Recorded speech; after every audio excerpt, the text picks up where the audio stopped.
7. Perfecto. Cristina, muchísimas gracias. Ya con esto podemos ir comenzando nuestra sesión de hoy. Jorge hoy no nos puede acompañar, pero me pidió el favor de que, además de moderar la conversación, pudiera hacer la presentación y para hoy con un tema que es muy significativo, que son los 50 años del golpe de Estado en Chile y justo coincide hoy exactamente la fecha del 11 de septiembre, en ese momento de 1973. Tenemos a una persona que nos va a acompañar con una triple visión de los acontecimientos. Es alguien que tiene un conocimiento histórico profundo de todos estos temas como académico que los ha analizado, además porque hizo parte de la Comisión Interamericana de Derechos Humanos y aunque en este momento es diplomático chileno, trabaja con la misión de Chile ante la OEA aquí en Washington, D.C., todo lo que va a decir Alessandro Álvarez es a título eminentemente personal, por supuesto no tiene ningún tipo de obligación y representación de lo que piensa el gobierno de Chile, aunque por supuesto creo que está completamente en una posición muy similar y algo igual me sucede a mí, que también voy a hablar a título eminentemente personal, a pesar de trabajar con la OEA. Quiero hacer una breve referencia entonces para comenzar a la hoja de vida de Alessandro. Alessandro es abogado, es profesor de Derecho con experiencia en asuntos jurídicos, administrativos, de políticas públicas y legislativas. La práctica se ha centrado principalmente en el derecho internacional de los derechos humanos. Más recientemente, actuó como consultor internacional senior de la Oficina del Alto Comisionado de Naciones Unidas para los Derechos Humanos sobre Derechos Humanos, Justicia y Estado de Derecho en Nicaragua, 2021-22. Y anteriormente había trabajado con el Mecanismo Especial de Seguimiento para Nicaragua de la Comisión Interamericana de Derechos Humanos entre el 2018 y el 2021, donde monitoreó la situación de derechos humanos en aquel país y coordinó el equipo interdisciplinario en el contexto de la actual crisis en este país centroamericano. Ha desempeñado numerosos cargos de asesoramiento legal y político para el gobierno de Chile. Se desempeñó como asesor legislativo senior en el Congreso Nacional, asesor jurídico y político del Ministerio del Interior y Seguridad Pública, asesor legal del Gabinete del Ministro de Salud, asesor legislativo del Ministerio Secretaría General de la Presidencia, fiscal de la Corporación Nacional de Desarrollo Indígena y asesor jurídico del gabinete del subsecretario del Ministerio de Planificación. Como les comenté, actualmente es agregado diplomático presidencial de Derechos Humanos en la misión de Chile ante la OEA y en su formación es abogado de la Universidad de Chile y posee maestrías en Derecho Internacional de los Derechos Humanos de la American University aquí en Washington, D.C. y de la Universidad de Kent en el Reino Unido en el campus de Bruselas. Por eso es muy, muy grato poder contar hoy con la presencia de Alessandro acá en esta reunión. Como Jorge lo ha dicho siempre, este es un espacio cultural que nos permite poder tener un intercambio de ideas en el marco del respeto que siempre hemos mantenido para cada uno de los temas. Y en muchos casos hemos manejado temas complejos y el de hoy, por supuesto, que lo es, porque implica hechos que tuvieron lugar hace 50 años, que dividieron en su momento a Chile de una manera muy dolorosa, que generaron una cantidad de situaciones gravísimas, entre las cuales los delitos de lesa humanidad fueron tal vez el hecho más doloroso y destacado, pero que hoy, 50 años después, a pesar de que continúa existiendo una fragmentación dentro de la sociedad chilena, y este hecho del 50 aniversario no pasó desapercibido en ese sentido, creo que vale la pena, y ya lo va a comentar directamente Alessandro, el presidente Gabriel Boric logró algo muy importante y es que junto a sus 4 antecesores en la presidencia de la República, logró que se firmara un acuerdo por la democracia en el cual estos presidentes que representan los principales movimientos políticos que existen en Chile hacen un clarísimo compromiso en favor de la defensa de la democracia, en favor de la defensa y respeto absoluto y restricto de los derechos humanos, y otros elementos que van vinculados a esta misma situación. Entonces, para poder conversar de lo que significó el golpe de Allende en su momento y además poder entender cuál era la realidad histórico-política que se estaba viviendo en ese momento en Chile, con, como suele suceder con cualquier ser humano, con las luces y sombras que pudieran presentarse dentro del gobierno de la Unidad Popular, esta agrupación, alianza de partidos políticos de izquierda que permitieron la llegada al poder del presidente Salvador Allende y sobre todo cuáles fueron esos hechos que condujeron al golpe de Estado del 11 de septiembre de 1973, al suicidio del presidente constitucional legítimamente electo y demócrata intransigente, como se le ha definido Salvador Allende, y la realidad de lo que estamos viendo hoy en día en Chile. La metodología, querido Alessandro, es tú haces tu presentación inicial y luego vamos conversando, pero sobre todo quienes deseen hacer preguntas lo pueden hacer a través de el icono de reacciones que tienen abajo en su pantalla, levantan la mano quienes quieran hacerlo directamente, lo cual siempre es muy grato, y quienes prefieran hacerlo por el chat, también con todo gusto lo podemos leer aquí las preguntas. Entonces, Alessandro, bienvenido hoy en un día que para muchos, no solamente en Chile, sino en América Latina y en el mundo, es un día de luto, es un día de duelo, es un día que pasa la historia por momentos muy complejos. Es mi circunstancia personal, lo hemos comentado contigo, don Salvador Allende es mi personaje histórico, sin dejar de desconocer los problemas y las dificultades que se vivieron durante su gobierno. Entonces, tienes la palabra y luego ya iremos hablando con las personas que nos acompañan acá. Muchas gracias, Alessandro, y adelante, por favor.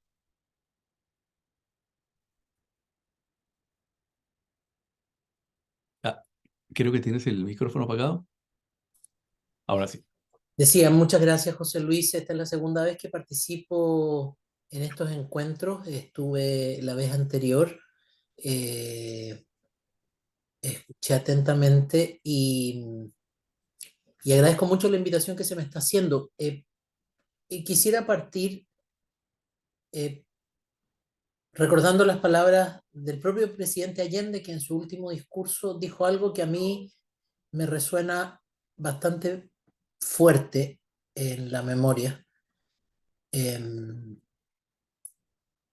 Porque generacionalmente, además, me toca. Yo nací precisamente, yo debo haber tenido 9 meses de edad al momento del golpe de Estado, 10 meses de edad al momento del golpe de Estado.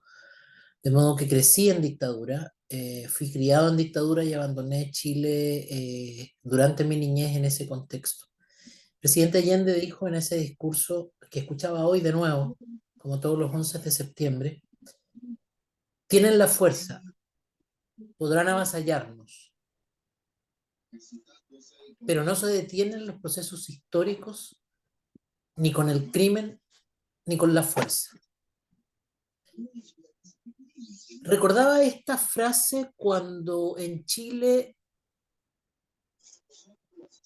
se produjo el estallido social y se reactivó una agenda que estaba pendiente desde el comienzo de la transición sobre la pretensión de cierto sector de la sociedad de desmontar el sistema socioeconómico instalado por la dictadura militar, que dicho sea de paso, impuso en Chile un régimen económicamente liberal como pocos en el mundo. Es difícil imaginar un país latinoamericano en que, por poner ejemplos anecdóticos nada más, no quiero detenerme demasiado en esto, pero es difícil imaginar, por ejemplo, un país latinoamericano en que la asistencia a la Universidad Nacional, el modelo de Universidad Nacional latinoamericano, ¿no? La Universidad Nacional en, en Colombia, la Universidad de San Carlos en Guatemala, la UNAM en México, la UNAV en Argentina, la Universidad de la República en Uruguay, etcétera. Es difícil imaginarse un país en que por asistir a la Universidad Nacional, en el caso de Chile, la Universidad de Chile, haya que pagar una colegiatura como la que se paga en una universidad privada. Solo quiero ponerles ese dato anecdótico para darse cuenta de cómo el sistema socioeconómico en Chile fue impactado por las políticas públicas llevadas adelante por la dictadura militar. En ese contexto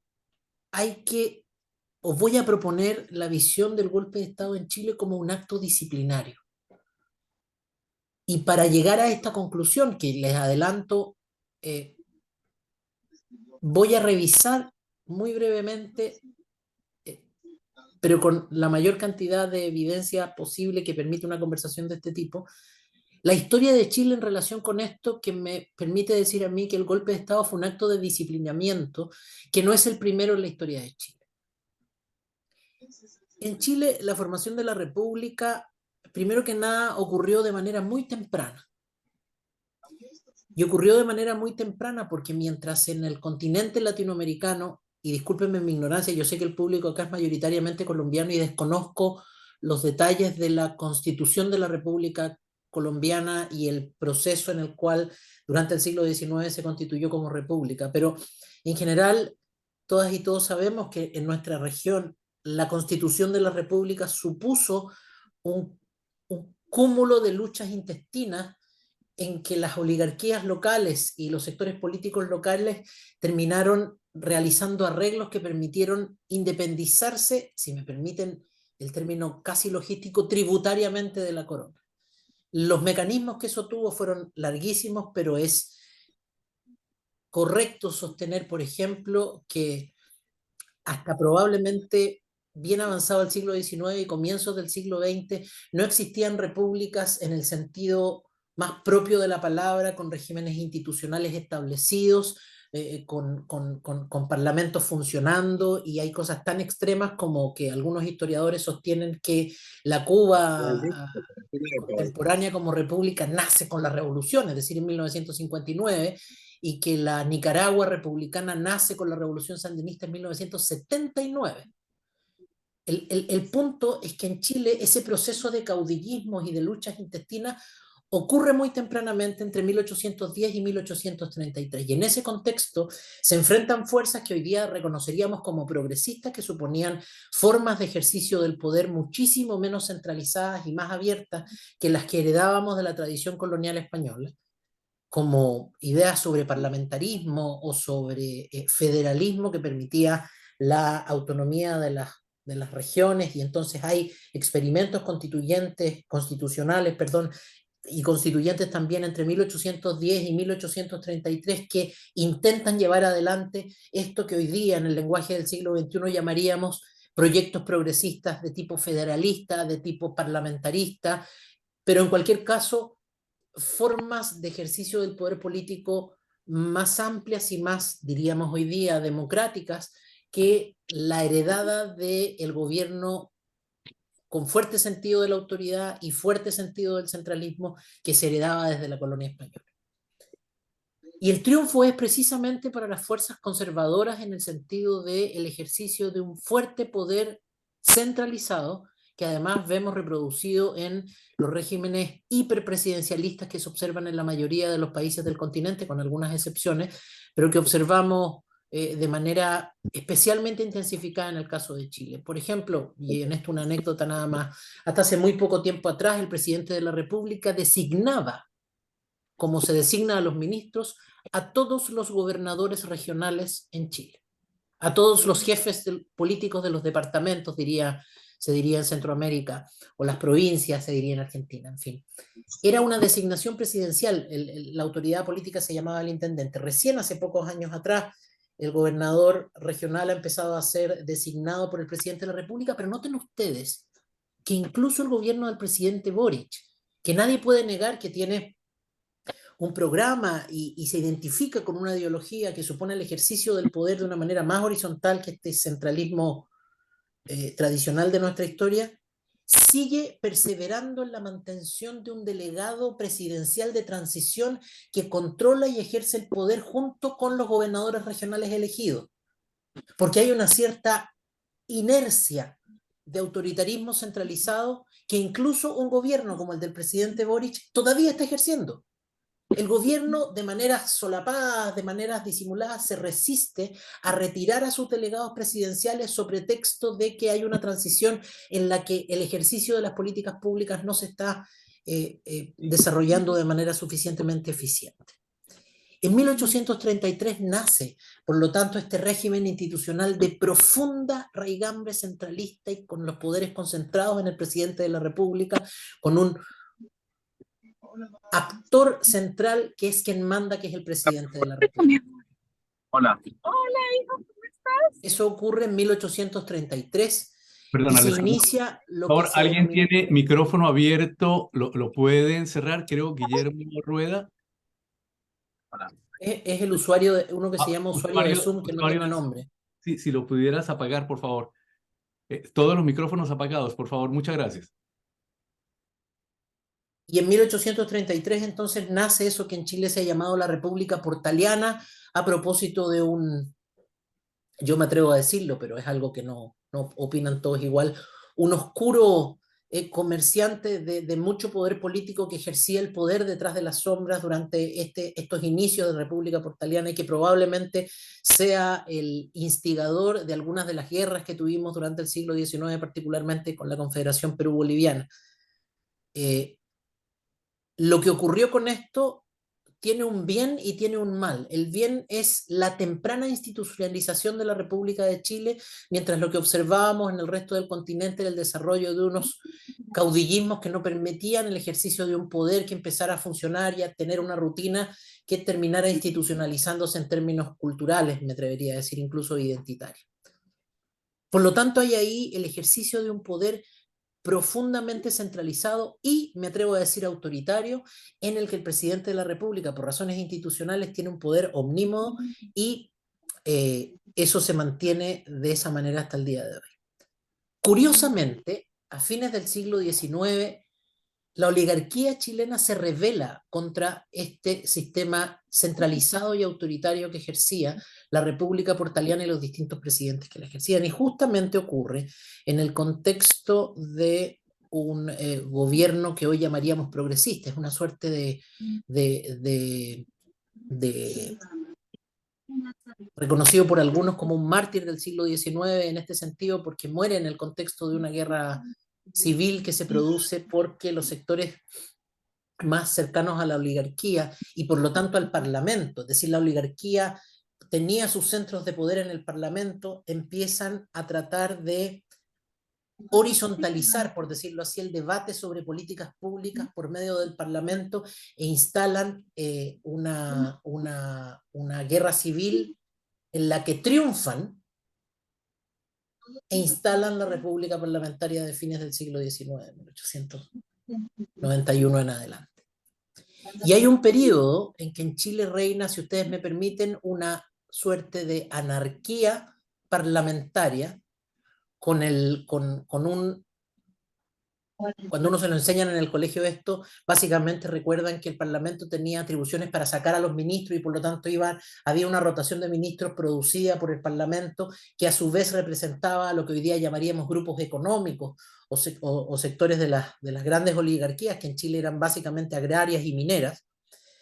Con el auge del salitre del fines del siglo XIX y hasta casi 1920, esto generó una gran riqueza y unos vínculos muy importantes, particularmente con Inglaterra, pero con otras potencias de lo que hoy día de nuevo llamaríamos el mundo desarrollado. Y este experimento parlamentario es disciplinado por un movimiento militar que reinstala el presidencialismo portaliano. Curiosamente, el presidente que fue removido en el contexto de la guerra civil, José Manuel Balmaceda, que se suicida en la legación argentina en el contexto de la guerra civil, y producida la guerra civil y triunfada, y habiendo triunfado el parlamentarismo, se instala la república parlamentaria, pero esta república parlamentaria es depuesta por una movilización militar que genera un proceso constituyente que da lugar a la Constitución de 1925, donde se disciplina este desorden oligárquico para instalar de nuevo, con discursos además garantistas en términos de los derechos de los trabajadores y de la gente más deprivada de la sociedad, cuestión que como todos ustedes saben es común en todo nuestro continente, reinstalan la disciplina presidencial. De modo que hay aquí un acto de disciplinamiento puramente presidencialista y no en el cual el progresismo es disciplinado por el conservantismo, sino que más bien un autoritarismo que pudiéramos llamar progresista en el sentido que promovía conquistas sociales y de la mano de militares que todavía no abrazaban la tradición prusiana, reinstalan una república presidencial con la segunda constitución después de este experimento parlamentario, que es la de 1925. En ese contexto se desarrolla en Chile un proceso muy largo que los historiadores de la política y los historiadores en general llaman algo que se construyó paulatinamente, que no fue de un día para otro, el estado de compromiso, en que básicamente a partir de la conquista de una nueva república presidencialista después de este experimento parlamentario que les acabo de explicar muy apretadamente, asume nuevamente esta vieja tradición instalada en Chile de una república en la que el presidente de la república tiene todas las herramientas institucionales para ejercer el poder de manera, si ustedes me permiten, hasta autoritaria, pero en cualquier caso de manera muy centralizada, lejos de cualquier atisbo de parlamentarismo o de funciones especiales para el Congreso y lejos de cualquier posibilidad de autonomía para los territorios distintos del país y por tanto completamente lejos de cualquier idea de federalismo. Curiosamente, es en ese contexto del estado de compromiso en que un régimen de partidos muy antiguo, y digo antiguo en comparación con los sistemas de partidos comparados que existen en América Latina, nosotros tenemos el nacimiento del Partido Comunista y del Partido Socialista. El Partido Comunista viene de una tradición que probablemente viene desde el siglo XIX, pero nace a comienzos del siglo XX en el contexto de las luchas obreras a propósito de los obreros mineros. Y el Partido Socialista nace de más bien sectores asociados a estas luchas sociales, pero más vinculado a lo que hoy día llamaría, a lo que en Estados Unidos se llamaría, por ejemplo, pensamiento liberal. Es decir, se trata de personas que tienen visiones altamente deliberantes sobre la realidad nacional, y ese es el origen del Partido Socialista en 1935. En este contexto, probablemente el principal actor y el principal constructor o pivote que ubica además el centro político es lo que hoy día llamamos el Partido Radical, que ejerce un poder en el que ocupa de manera bien relevante el centro político del país y un sector de la derecha que pudiéramos llamar oligárquica asociada a lo que en los 70 terminó por llamarse el Partido Nacional y que hoy día está representado por unas 3 agrupaciones que mantienen esa tradición y que básicamente representaban la izquierda, el centro y la derecha, un esquema político de 3/3 con un sistema electoral proporcional que permitía la alternancia en el poder y por lo tanto el necesario, como repito, reconocen los historiadores de la política, estado de compromiso en que, y acá de nuevo una anécdota, Allende era probablemente el hijo ilustre de ese sistema de estado de compromiso. Al punto que cuando están por bombardear la moneda, el presidente Allende, en vez de llamar al levantamiento de los cordones industriales que se habían armado alrededor de Santiago, o de los sindicatos, o de los partidos, le pide a los militares parlamentar. Hay un famoso audio en que Pinochet dice que no quiere hablar ninguna cosa porque este tipo los va a terminar embaucando y no van a poder continuar con su golpe de Estado ahí, nada de hablar, sino que rendición incondicional, dice. Porque las cosas se solucionaban en Chile, y no quiero desmitificar las convicciones democráticas de la Unidad Popular, pero las cosas se solucionaban conversando, se solucionaban discutiendo en el Parlamento sobre las distintas líneas a seguir, y en ese contexto es que se desarrolla todo este proceso en el que avanzan tanto las conquistas sociales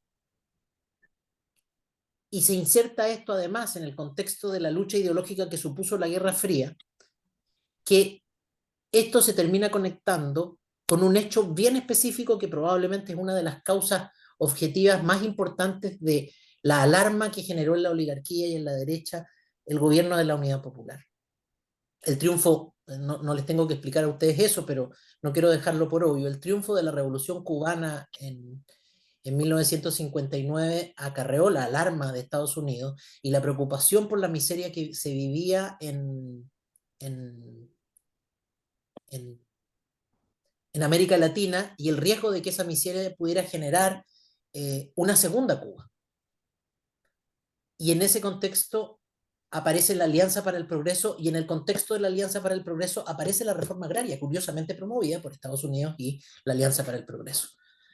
La reforma agraria en Chile comienza durante los años 60 y había comenzado antes, pero el presidente Frei Montalva, el año 64, que inicia su periodo, la intensifica de manera bien relevante porque la democracia cristiana en Chile, y eso da para otra conversación, ejerce una función de partido progresista y movilizador de la clase obrera y campesina, como se usaba decir en esa época, en pos de las conquistas de las personas más deprivadas socialmente, y la intensificación de la reforma agraria generó un cambio estructural y social en Chile que merece una explicación muy larga, pero que es muy evidente. Esta reforma agraria fue intensificada por la Unidad Popular y existió y apareció un protagonismo político por parte de sectores que nunca lo habían tenido.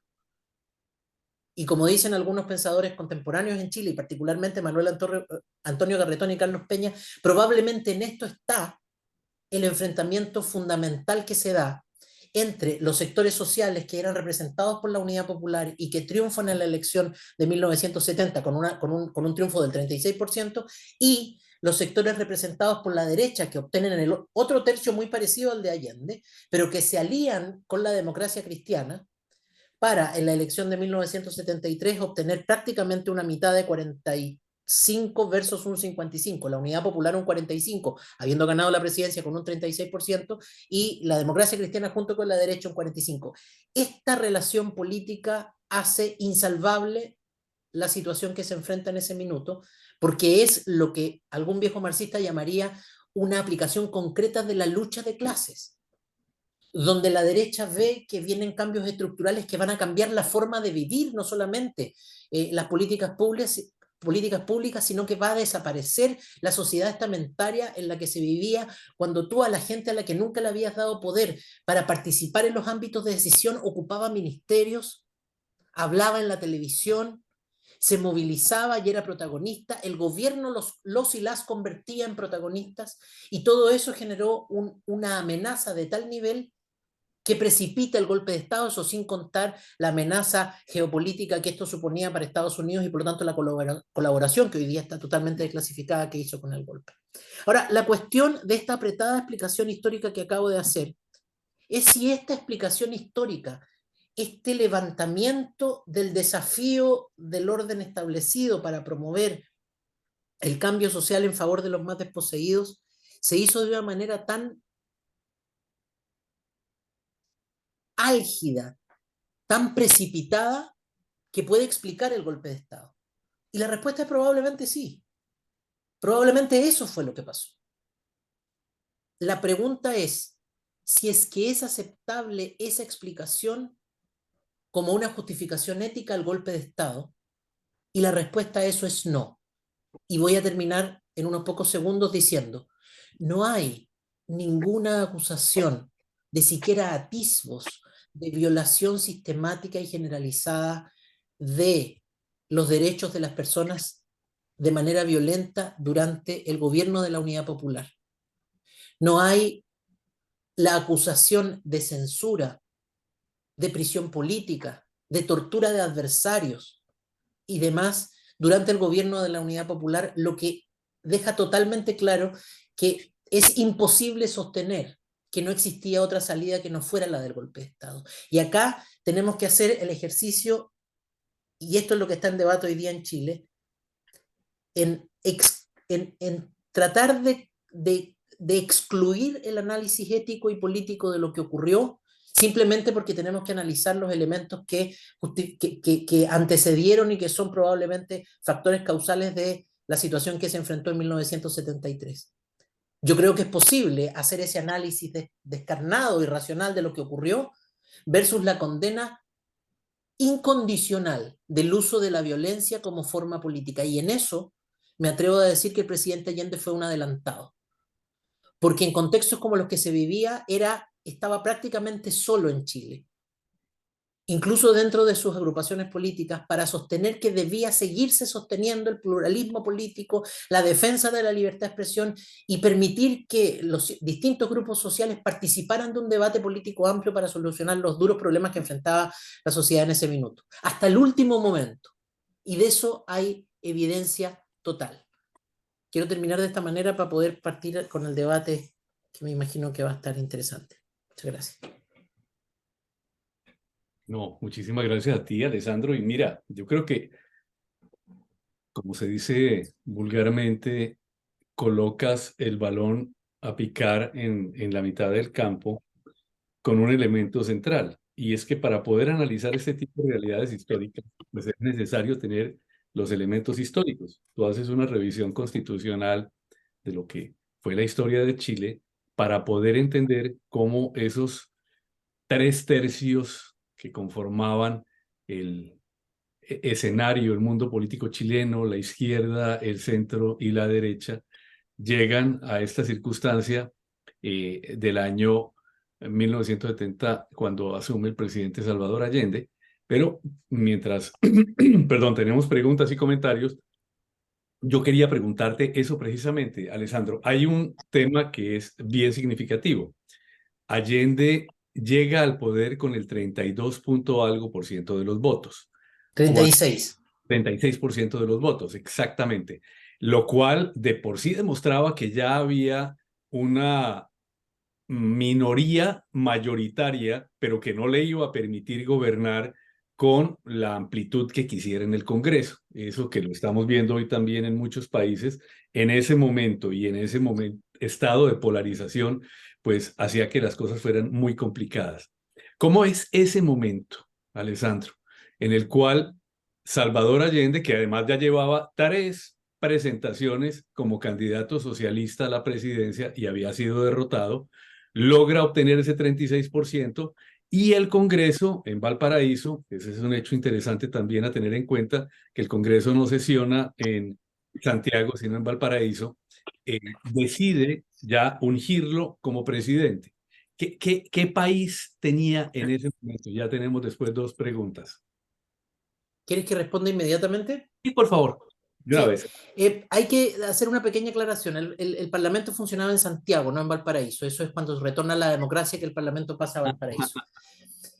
No es sorprendente el resultado en la elección presidencial porque los 3/3 indicaban que las elecciones en este sistema tan proporcional reflejaban los tercios sociológicos de los distintos sectores políticos. Hay que decir que la democracia cristiana en el momento del golpe de Estado, en el momento de la elección de Allende del 70, representaba al centro. Había dejado de ser el Partido Radical del Centro por razones que son largas de explicar.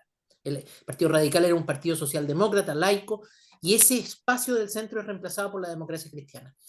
Ese 36% no les permitió tener mucha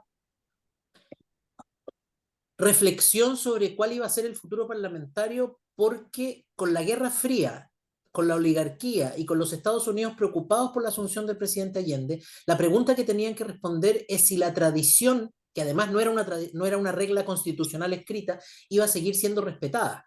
Y la tradición decía que no había segunda vuelta, o sea, la regla constitucional decía que no había segunda vuelta, sino que había una designación por parte del Senado.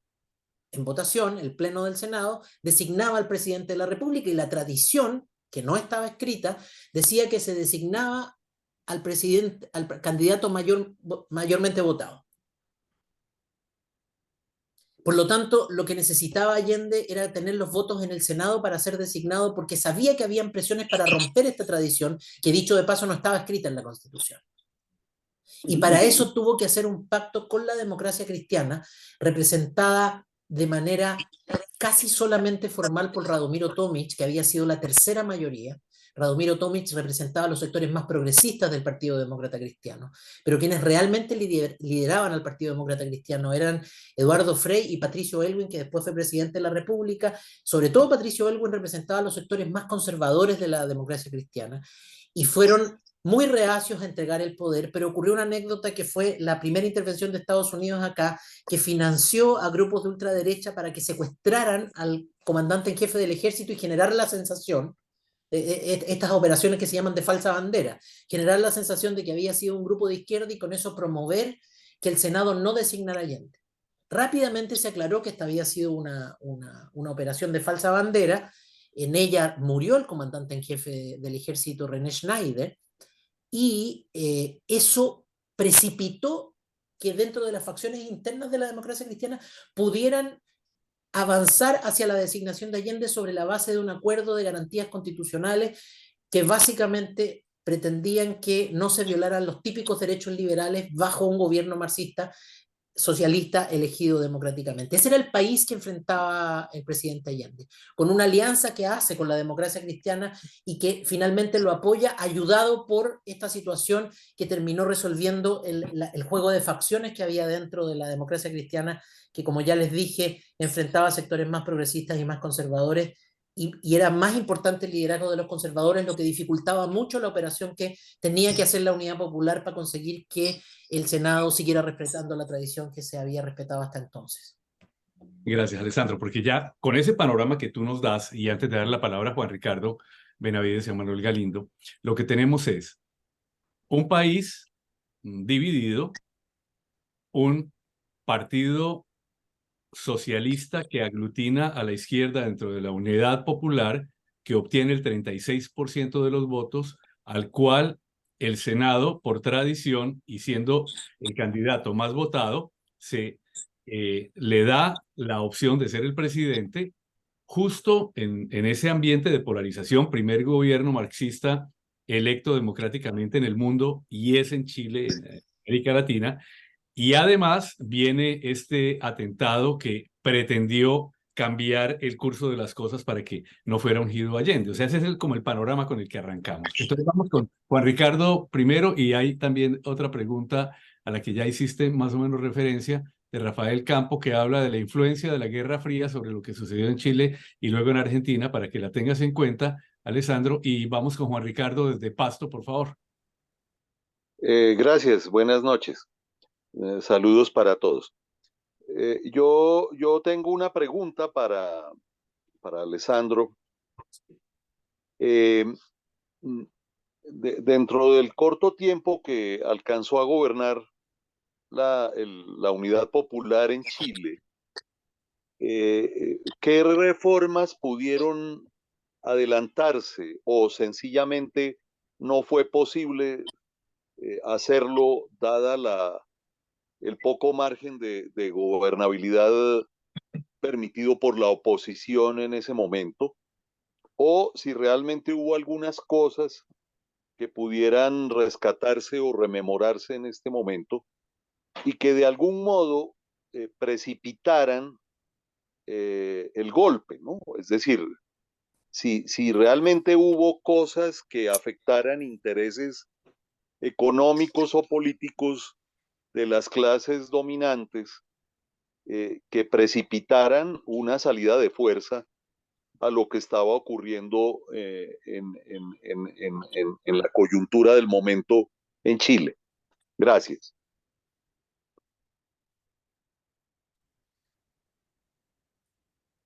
Respondo rápidamente la pregunta de Juan Ricardo y la pregunta sobre la influencia de la Guerra Fría. En relación con la influencia de la Guerra Fría, hay que sostener que hace poco participamos con José Luis, a propósito de las conmemoraciones del 50 aniversario del golpe de Estado, en un evento en que se habló de cómo veían las izquierdas del mundo socialista, es decir, el bloque socialista del mundo a Allende. Y la verdad es que los ojos no eran los mejores. La mejor demostración es que nunca existió un apoyo decidido en términos de económicos y de otro tipo desde el campo socialista que no fuera, digamos, el uso de la retórica. Y esto es básicamente porque sencillamente no creían que la vía democrática fuera apropiada para llevar adelante una revolución socialista. Una revolución de conquistas populares para obreros y campesinos, y me remito al lenguaje que se usaba en esa época, Y ahí hay que sostener que el presidente Allende fue siempre muy explícito a propósito de la vía chilena, a propósito de ciertas presiones internacionales para avanzar, y dentro de Chile mismo, de ciertos sectores de la izquierda, para avanzar hacia una revolución. Y existía ahí la vieja discusión entre el poder popular y la vía chilena al socialismo. Y el presidente de la República siempre fue una represa que contuvo la idea del poder popular, que no era más ni nada menos que la toma del poder por vías no democráticas y de hecho por parte de y me remito al lenguaje de la época, por parte de la clase trabajadora. Por lo tanto, la influencia de la Guerra Fría fue fundamental, mucho más que por la influencia ideológica del bloque socialista en Chile, por la reacción que Estados Unidos y por el temor con que Estados Unidos veía el posible éxito del proyecto chileno. Y por lo tanto su intervención desde antes que el presidente Allende asumiera, desde antes, no hay que olvidarse de eso. En relación con las políticas públicas, yo quiero solamente destacar dos cosas fundamentales. Es cierto que hubo una resistencia por parte de las oligarquías en Chile, de la derecha y de Estados Unidos, en términos de bloqueo económico, que impidieron llevar adelante muchas de las políticas que se pretendían hacer, sobre todo en materia de conquistas sociales. Pero hay que decir dos cosas que sí están documentadamente y que penetraron muchísimo en el tejido social por medio de la manera en la que penetran las políticas públicas en el tejido social, y eso fue la intensificación de la reforma agraria. Y por lo tanto, por ejemplo, si uno revisa las cifras, el aumento de la producción agrícola en Chile durante esa época. No hay que olvidar nunca, a propósito de los eslóganes que se suelen utilizar respecto al gobierno de Allende, que Allende recibe a un país en recesión, a un país estancado, no un país inflacionario, sino que todo lo contrario, un país detenido, en el que, entre otras cosas, desde la perspectiva económica, la reforma agraria lo que hace es promover crecimiento utilizando recursos inutilizados, entre otras cosas, además de los discursos y las conquistas en términos de equidad en la propiedad de la tierra para comunidades campesinas y también para los indígenas. Y ahí esa es la primera cosa, la intensificación de la reforma agraria. Pero hay una cosa que es fundamental y que contó con la unanimidad del país, que fue la nacionalización completa de la riqueza minera chilena, que no solo fue unánime, sino que fue reproducida constitucionalmente en la Constitución de Pinochet. El Estado es dueño de las riquezas mineras en Chile, que están en el suelo y en el subsuelo. Eso está señalado ahí, aunque durante el gobierno de la dictadura militar se usaron subterfugios para, por la vía de concesiones, finalmente enajenar la riqueza minera chilena, y que es un régimen que en algún sentido continúa funcionando de la misma manera hasta hoy, en términos al menos estructurales.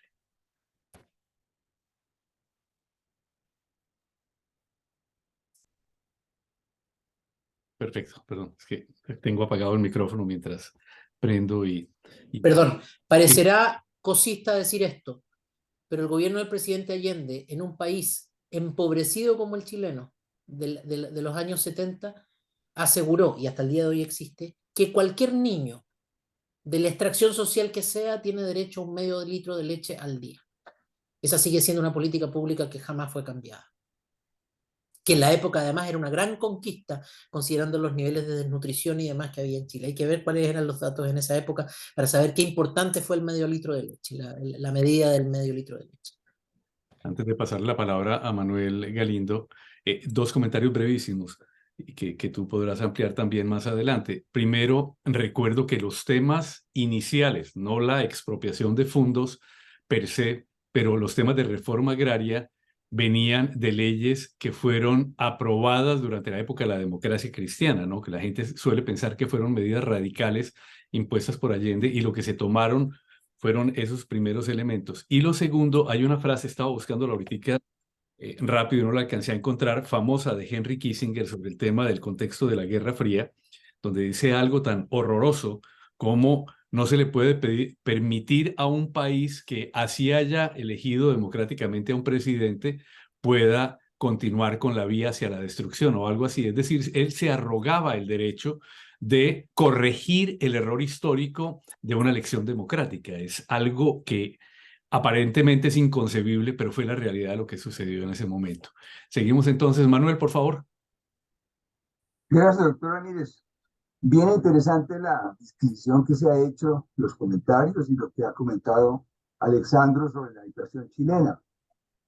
No sé por dónde empezar a comentar, pero bueno, vamos a empezar por lo que pasó desde antes, lo que planearon los norteamericanos, que llamaron el plan o la operación Cóndor, en que tenía que ver con todos los gobiernos del Cono Sur, inclusive Brasil, un poquito menos Perú, en que ellos pensaban que había que detener a toda costa el auge del comunismo.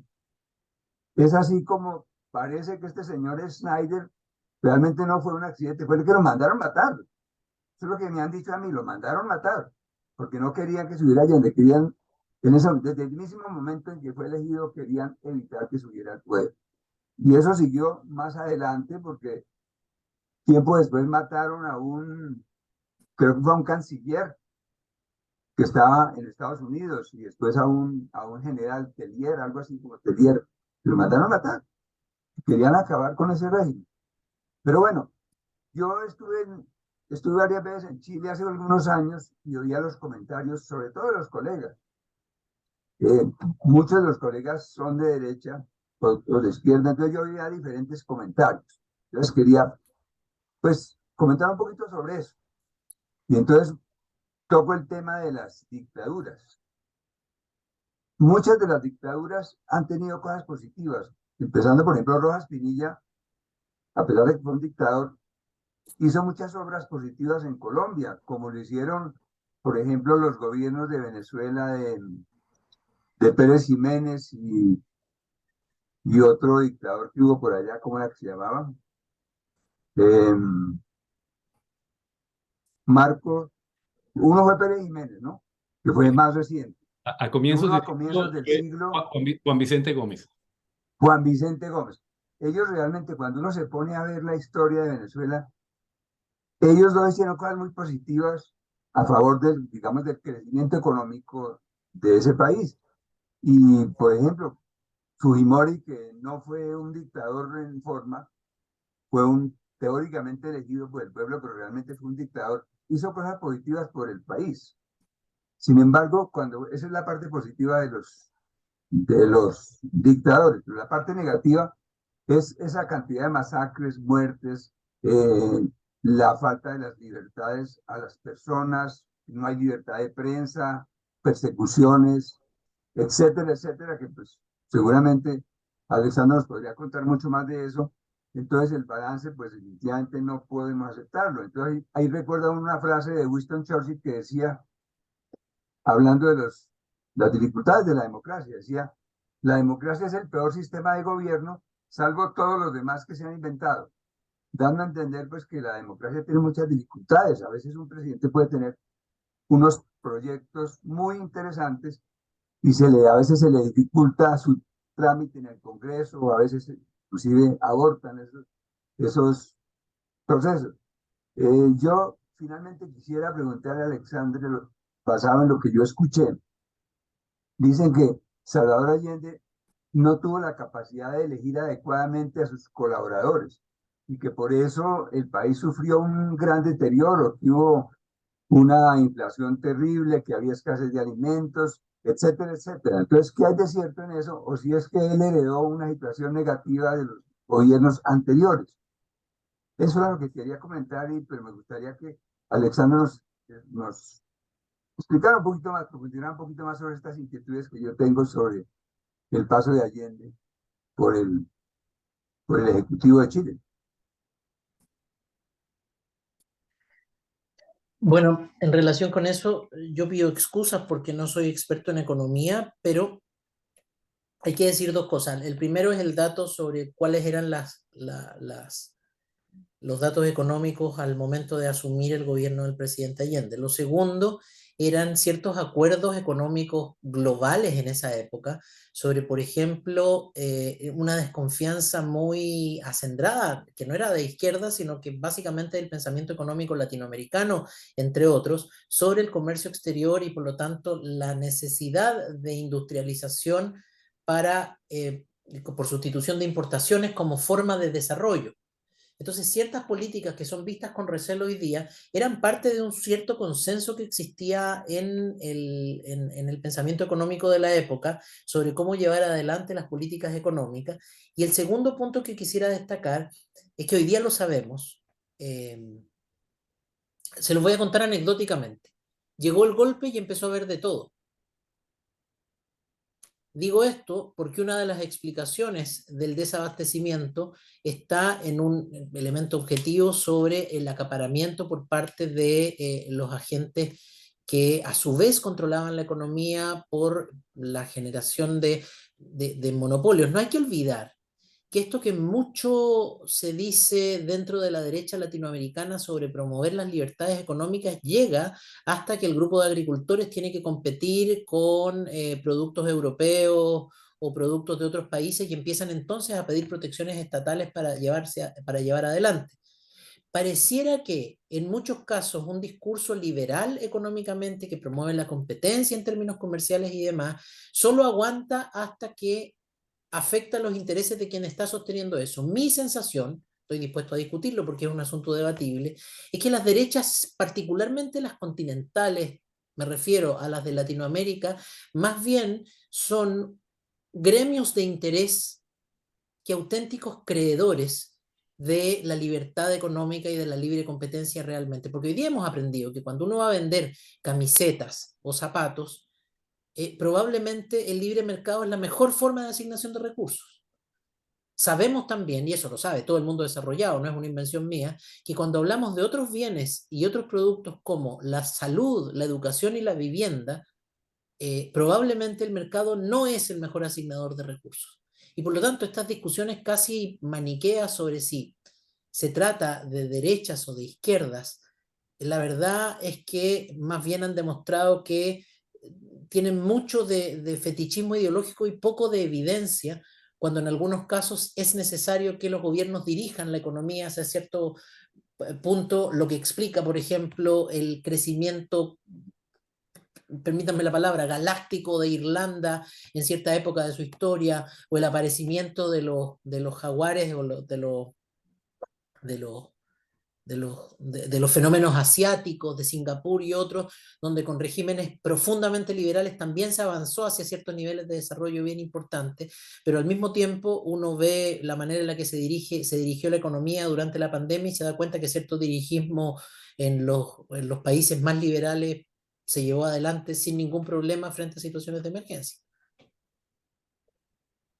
Alexandro, ¿no cree que a Allende le faltó un poquito de habilidad política para manejar eso o era que era imposible? Ah, Fíjese, sí, ahí hay un problema que uno también reconoce objetivamente. Allende, por un lado, era un incondicional protector del precepto de las democracias liberales, constitucionales, en los que el debate tenía que ser político. Pero era rodeado de una base social y de unas organizaciones políticas que, influidas por la miseria que se vivía en Chile, yo repito, hay que ver los datos de la época para darse cuenta, por ejemplo, que la cobertura en educación en general llegaba solamente hasta el 30% en los niños que iban a la educación secundaria, y no hablemos de la universidad. Entonces, había una demanda. Allende dice en su discurso: yo no fui sino intérprete de anhelos de justicia. Entonces, había la necesidad de un cambio en una sociedad que, en el contexto del estado de compromiso, y por eso lo señalé, se había politizado y se había convertido en una sociedad profundamente democrática en el sentido de una democracia muy deliberante, y en la que la ascensión de la unidad popular trajo a la deliberación pública a muchos actores que nunca habían participado de la deliberación pública, ¿no? Y en ese contexto fue muy difícil balancear las demandas por justicia acá y ahora versus los procesos políticos que toman décadas para poder avanzar como dicen los gringos, baby steps en materias de educación, en materias de equidad económica, en materia de salud, en materia de vivienda y demás. Es ahí donde probablemente, no me atrevo a decir que le faltó, pero sí enfrentó una presión que lo ponía a vivir entre dos. Y ahí, al parecer, nunca se decidió de manera definitiva, y lo voy a decir con las palabras que la comunidad política las decía en ese momento, entre la teoría del poder popular o la teoría de la vía chilena del socialismo, porque durante toda la unidad popular estas dos teorías de cómo seguir adelante convivieron. Nunca, perdón el coloquialismo, nunca se cortó el queque, nunca se definió por qué lado ir. Y no creo que se haya podido definir, si es que tú me preguntas mi opinión. Muchas gracias, Alexander. Gracias, Alessandro, para responder algo también de lo que decía Manuel y de pronto adelantándome a una pregunta de Juan Valle que voy a dejar para la siguiente pregunta, que está muy interesante. El punto sería el siguiente, Alessandro. Como suele suceder en la vida, las cosas no son ni blancas ni negras, en el sentido de que esa visión maniquea de que había buenos de un lado y malos del otro no existe.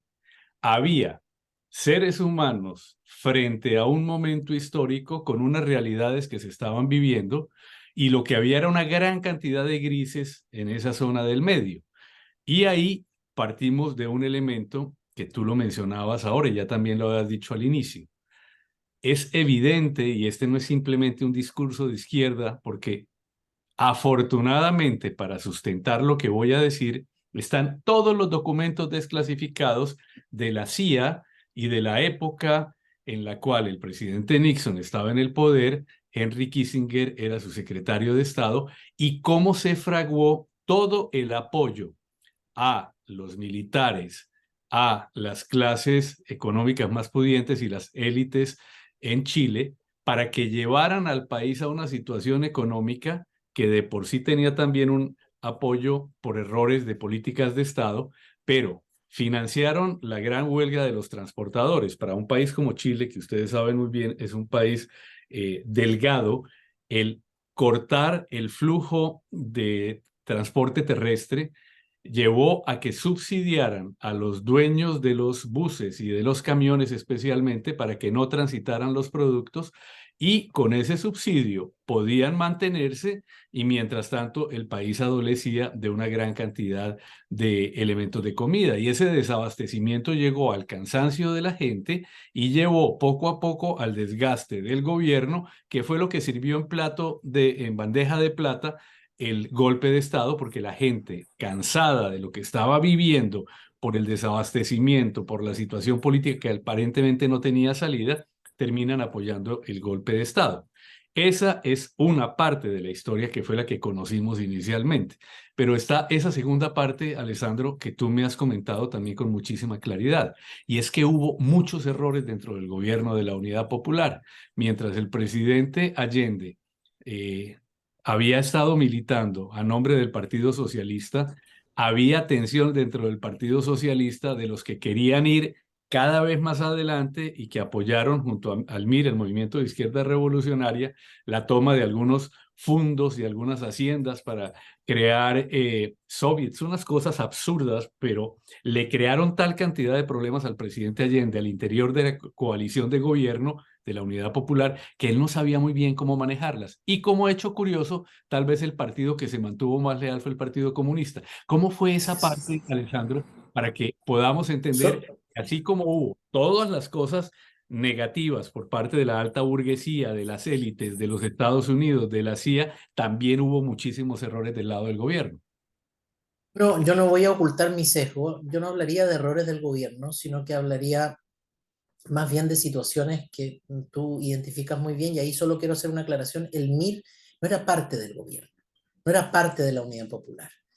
Dicho adicionalmente, el MIR tampoco era un partido político, sino que un movimiento social. Nunca entendió que su rol fuera promover las políticas del gobierno y por lo tanto estuvo detrás o al lado o colaborando con ciertos procesos asociados a la reforma agraria en base a esta ideología del poder popular que suponía avanzar hacia la conquista total por parte de los trabajadores. Esto es teoría clásica marxista, no es inventar la rueda. Era básicamente la teoría marxista clásica mezclada con la ideología que además se basa en nuestra historia, de la liberación nacional, que tiene que ver con la descolonización de África y en algún sentido las luchas de liberación nacional que se habían librado también en América Latina. La llamada tradición rojinegra, esto es el MIR. Y efectivamente el presidente de la República, creo yo, no tenía en ese contexto la posibilidad de controlar esos procesos que superaban los contenedores institucionales que existían en ese minuto y que hasta ese momento habían servido y que dejaron de servir durante la Unidad Popular y por lo tanto se precipitó un proceso que fue imposible de disciplinar, digámoslo así. Excelente, Alessandro, gracias. Voy con la pregunta de Juan Valle, está aquí en el chat, y luego seguimos con Juan Ricardo nuevamente, y luego mi querido tocayo José Luis Paine de Santiago. Juan Valle dice lo siguiente, que es una pregunta que he escuchado con mucha frecuencia y por eso es importante. ¿Por qué la mayoría de los presidentes de la izquierda en Latinoamérica llevan al deterioro económico tan grave y del tejido social que empeoran la situación de los pobres, la clase media en general, y todas las empresas, como sucede en Venezuela, Argentina, Cuba, Nicaragua, etcétera? Y la violencia crece aún más, perdón, que en los gobiernos que no practican el socialismo. Que yo sé que tú ya dijiste que no eres economista, por supuesto, pero ¿qué visión o qué idea se le podría dar como respuesta a esta pregunta de Juan Valle?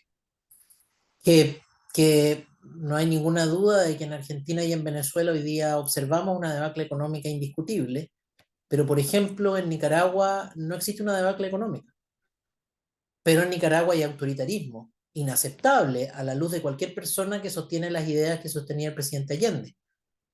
Los sucesores de Allende gobernaron Chile desde el 90 hasta el 2010 y hasta los más fuertes detractores reconocen en eso, porque además el dato es objetivo, la mejor época de prosperidad en la historia de Chile, que es exactamente después de la dictadura militar.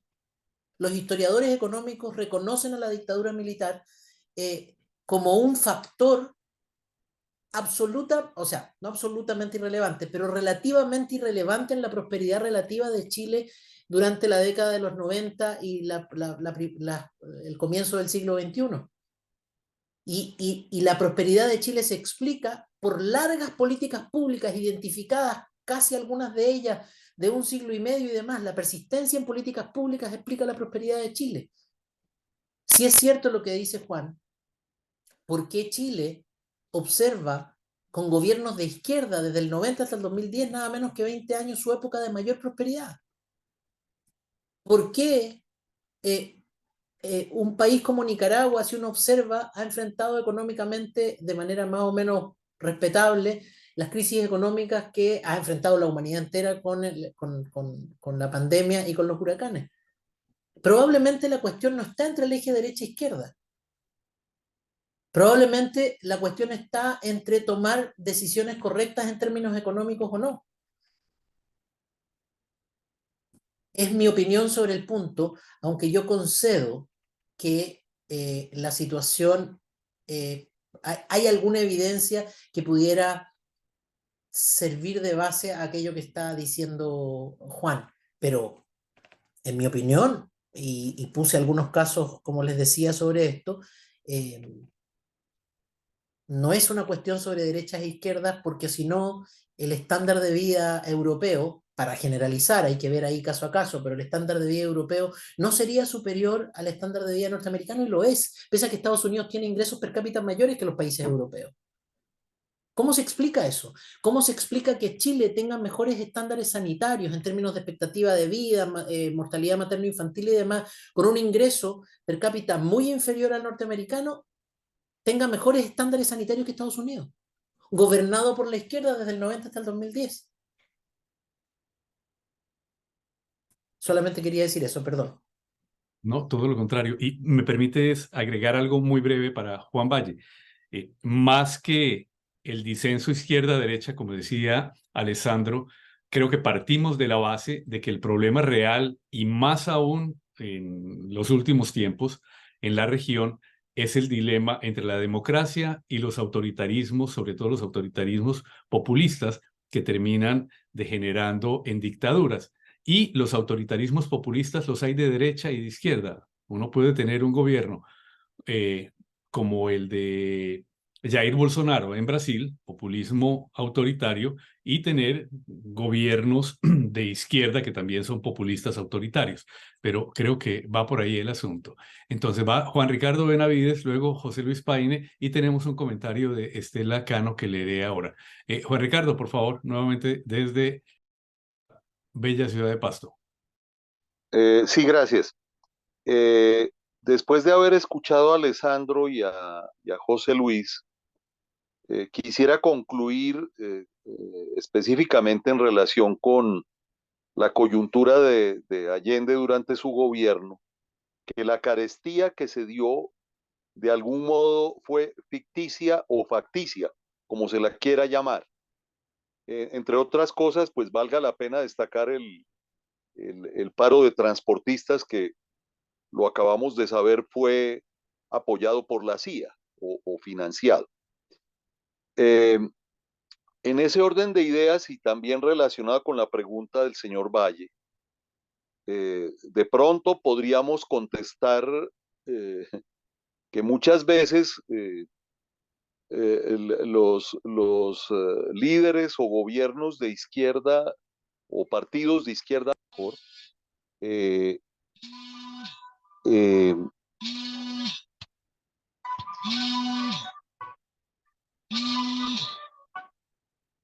perdón, que, eh, llegan al gobierno pero no llegan al poder y entonces ocurre una gran crisis de gobernabilidad como lo que de pronto estamos viendo en este mismo momento en Colombia. Entonces mi pregunta para Alessandro es, ¿podríamos hablar de ese tipo de carestía ficticia o facticia? Porque él nos dijo muy claramente, inmediatamente después del golpe apareció todo.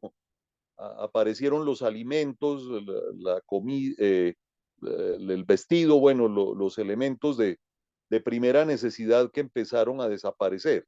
Entonces, ¿qué nos puede comentar Alessandro a este respecto? Quiero insistir que yo tengo un sesgo, pero pese a mi sesgo, debo reconocer dos cosas. Entiendo que los que saben de economía, sin perjuicio de la distancia histórica que nos separa del momento en que se toma la decisión, parecen coincidir en que la decisión de solucionar los problemas económicos emitiendo moneda es una solución de muy mala calidad en general. Y hay que reconocer que ese fue uno de los recursos que usó de manera relevante el gobierno de la Unidad Popular durante los años en que gobernó, hay que decir eso. Y segundo, que cuando digo que los alimentos aparecen al día siguiente del golpe, no hay que olvidarse que los agentes económicos se comportan no solamente movidos por razones ideológicas, sino que por el nivel de certidumbre que tienen sobre lo que se viene en el país y más allá de la posición ideológica que hayan tenido o la buena voluntad o no del gobierno en dirigir la economía, los tiempos eran extraordinariamente inciertos. De modo que uno no podría culpar a todos los agentes económicos por haber tenido conductas como por ejemplo el acaparamiento y demás. Dicho sea de paso, ese acaparamiento no era gratuito, el acaparamiento en el contexto de viejas leyes que se usaron durante la Unidad Popular y que sirvieron para enfrentar la gran crisis de 1929, bajo algo que despectivamente la derecha llamó los resquicios legales, permitía sancionar incluso penalmente a quien hiciera acaparamiento en contextos de crisis como este, cuando se aplicaron las reglas especiales que, digo, se habían dictado durante la época de la gran crisis económica de 1929 que le enseñó al mundo, dicho sea de paso, a propósito de las discusiones entre derecha e izquierda, que las economías deberían ser mucho más dirigistas que lo que se creyó hasta la crisis del 29 para poder, y que se tuvo que tener una política económica dirigista para poder recuperarse de esa crisis.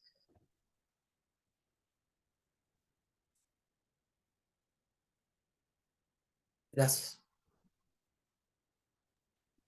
Gracias, Alessandro. Mi querido tocayo José Luis Paine desde Santiago. Tocayo, por favor. Hola, gracias, buenas noches. Gracias, Alejandro, por este recorrido histórico con los fundamentos a lo mejor más relevantes de lo que fue el quiebre de nuestra democracia. Pero ya se ha dicho tanto, pero lo único que yo quería destacar entre algunas cosas es que no hay argumento suficiente dentro de la historia de Chile que no tenga que llevar como complemento para el quiebre democrático el contexto político de fines de los 60, plena Guerra Fría, y la influencia de Estados Unidos que aquí a poco ha ido saliendo, ¿no? Y hace poco tiempo ya salió este libro que habla de los archivos desclasificados de la CIA, en donde narra perfectamente cómo antes de la emergencia o la llegada de Allende al poder ya, y se ha dicho acá, se estaba fraguando su eliminación. Era muy importante para Estados Unidos que la vía democrática hacia el socialismo no fuera validada y nosotros en realidad fuimos un eslabón más de tantos otros en ese momento en que fuimos de alguna manera jalonados por ambos extremos, ¿no? La presencia de la Unión Soviética en Chile era importante, la presencia cubana y, por supuesto, la presencia de Estados Unidos. Quisiera empezar por una reflexión que se estaba haciendo recién respecto del acaparamiento. Yo no tenía 10 meses cuando fue el golpe, sino que tenía 10 años.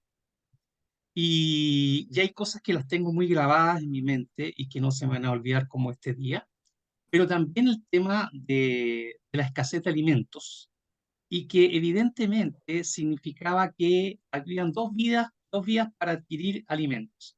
Por la vía legal, que era a través de las JAP, que eran las juntas de abastecimiento vecinales que el gobierno había creado Juntas de para abastecimiento y precios. y precios, las JAP.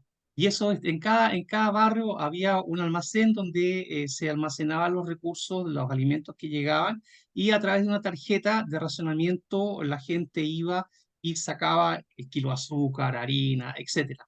Pero por otro lado estaba el mercado negro, muy importante, porque en realidad en el Chile de los 70 sobraba dinero, pero faltaban alimentos. Entonces, si uno tenía las condiciones económicas, podía acceder a todo lo que faltaba en el mercado legal. O sea, en mi casa teníamos sacos de harina, sacos de frijoles, sacos de azúcar y todo eso obtenido en el mercado negro, porque en la vía legal era imposible. Por eso, cuando viene el golpe, el día 12, 13 de septiembre, se abren los negocios en los momentos en que no había toque de queda y aparecen todos los productos.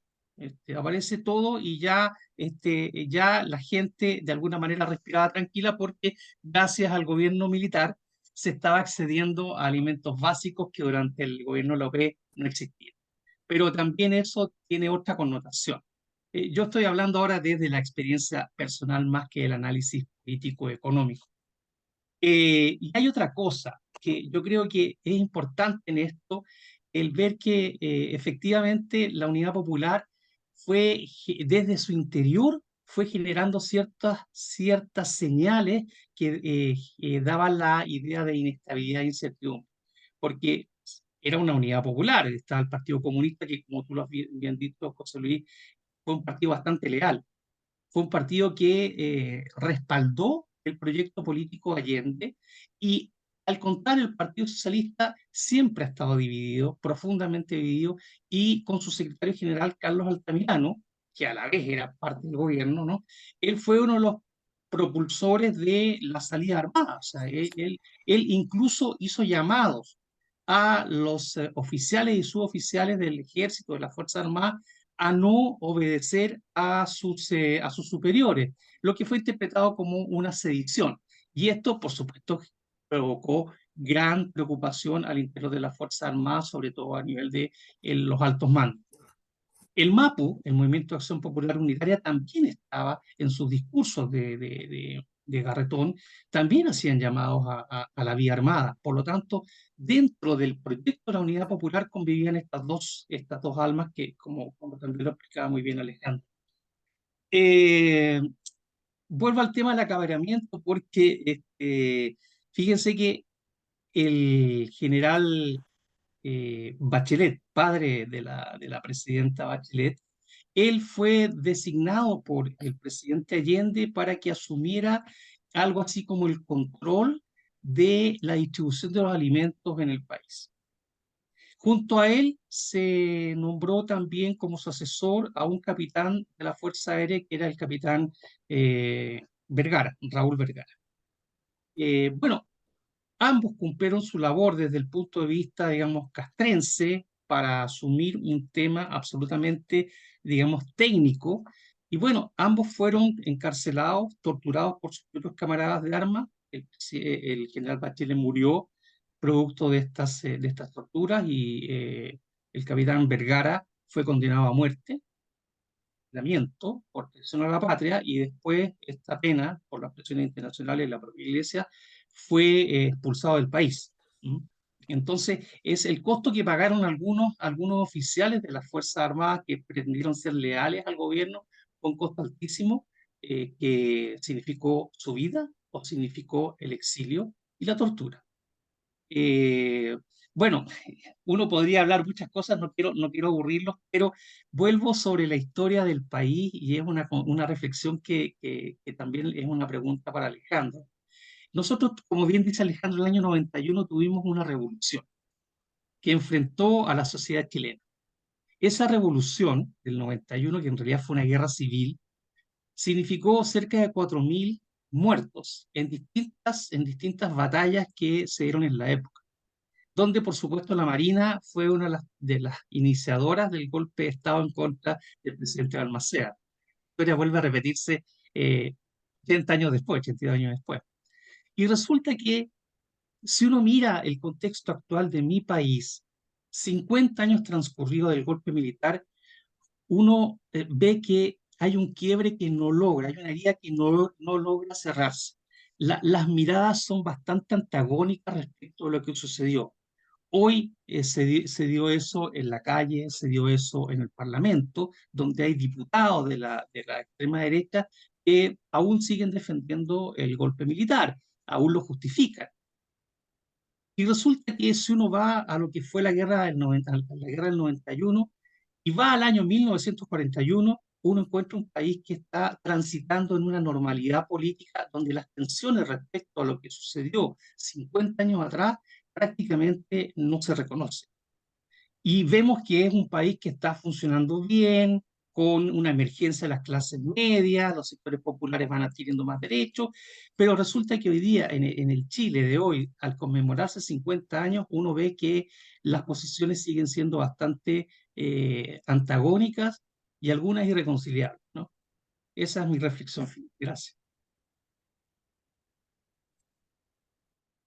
Solo quiero comentar dos cosas en relación con eso, porque supongo que vamos a ir terminando el debate, pero precisamente es en este minuto en que yo me permito hacer un llamado hacia la reflexión ética sobre este asunto.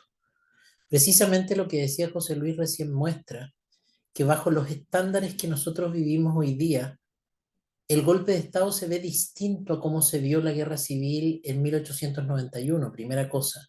Segunda cosa, lo de 1891 fue una guerra civil en que se enfrentaron uniformados. Fue el ejército y los sectores de la institucionalidad armada leales a Balmaceda que se enfrentaron con la Armada, que es como nosotros llamamos a la Marina. Creo que también en otros países de habla hispana se le llama Armada a la Marina, pero se enfrentaron con la Marina y la Marina triunfa y después es disciplinado de nuevo ese proceso que pretendía, como yo decía, pese a que era conservador, una politización más deliberante dentro del Parlamento. Y es que la memoria no es el solo recolección de hechos del pasado para traerlos desprovistos de una grilla valórica hacia nuestra realidad. Si nosotros examinamos con cuidado nuestra propia experiencia, el recuerdo funciona procesado por nuestra propia experiencia vital y por nuestra reflexión ética. Quien respecto de estos temas resiste, por lo tanto, la reflexión ética sobre el pasado, es básicamente porque no quiere hacer una autocrítica respecto de su propia responsabilidad acá. Y en esto es fundamental que el discurso sobre el olvido es un discurso que tiene una identidad política bien definida. Hoy día, y lo dicen probablemente el más importante intelectual vivo en Chile, Manuel Antonio Garretón, los resultados electorales reflejan que entre la conquista de la democracia, en la que Pinochet obtuvo un 44% y las fuerzas democráticas un 55%, y hoy no ha pasado prácticamente nada. La pregunta es, estas nuevas cifras en las que se muestra que parte importante de la sociedad chilena, no mayoritaria, pero importante, sigue justificando el golpe y que hay sectores muy influyentes de opinión pública que siguen justificando el golpe de Estado de manera más intensa que lo que ocurrió a los 40 años, cuando conmemoramos los 40 años del golpe. ¿Será que lo que faltó, y acá tengo que citar a Allende de nuevo, más debate, más pluralismo? El presidente Allende, contrario a la moda de la época, hablaba de esto como cuestión fundamental de la vida social. El pluralismo político, la irrestricta tolerancia donde cada persona pueda manifestarse libremente. ¿Será que en estos 90 años, en estos 30 años en que hemos hecho la transición en Chile, ha hecho falta más pluralismo para poder ventilar las posturas y poder llegar a un consenso reflexivo a nivel social para poder avanzar hacia adelante y recordar que la memoria no es solo traer hechos del pasado, sino pasarlos por el sedazo de nuestra reflexión ética? Los estándares nuestros hoy día, civilizatorios, nos indican que la violencia no puede ser bajo ninguna circunstancia, ni revolucionaria, ni autoritaria, ni de injusticias sociales, un mecanismo apropiado para conquistar cambios sociales. Ese no era el estándar de la época, y por eso es que quienes vemos en Allende una figura emblemática, como José Luis y como yo, por ejemplo, vemos en él un adelantado, porque en la época en la que se hablaba de superar las injusticias por el medio que fuera, él estuvo dispuesto a morir por evitar que eso ocurriera.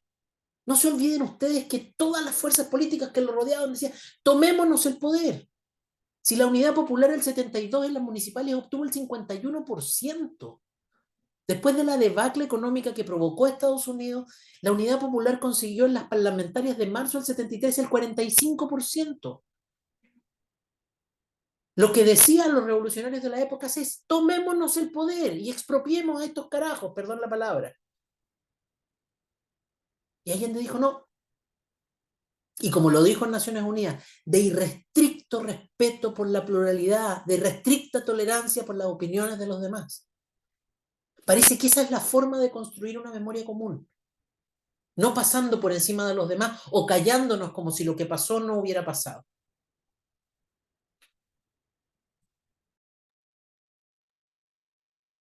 Gracias, Alessandro.